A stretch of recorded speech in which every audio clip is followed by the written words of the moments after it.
मुंबईतील अतिक्रमणांवरील कारवाई आणि परप्रांतीयांच्या बेकायदा झोपड्यांना अभय मिळत असल्याचा आरोप हा राजकीय आणि सामाजिक चर्चेचा मोठा विषय आहे।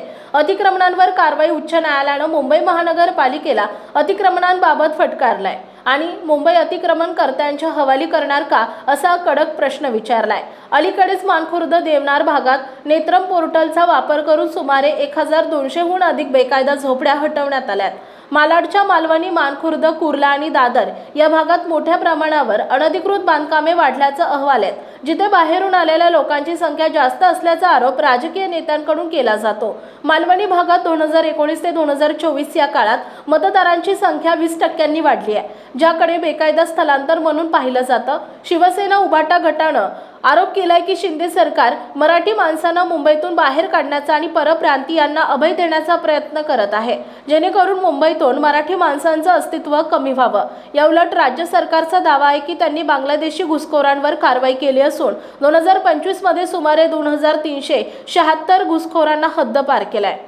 बेकायदा झोपड्यांच्या नियमितीकरणाबाबत 2000 सालापर्यंतच्या झोपड्यांना अभय देण्याच्या निर्णयाला सर्वोच्च न्यायालयाच्या आदेशाचं उल्लंघन मानलं जात आहे।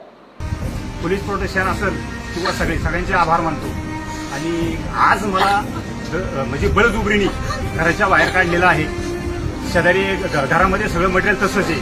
माझ्या 14-15 गाय मी आता सोडून जातोय। हे पोलीस प्रोटेक्शन असेल किंवा हे जे कोण असतील प्रशासकीय, यांनी आज बसून यांची जबाबदारी घ्यायची। उद्या काही जरी प्रॉब्लेम आला तरी मी त्यांना जबाबदारी त्यांच्यावर असल्यामुळे ती जबाबदारी त्यांनी स्वीकारायची।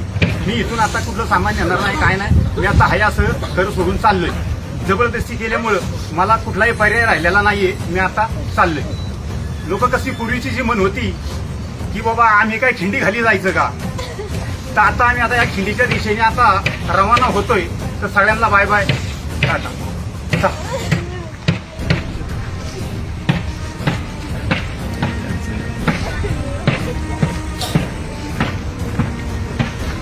गाड़ी की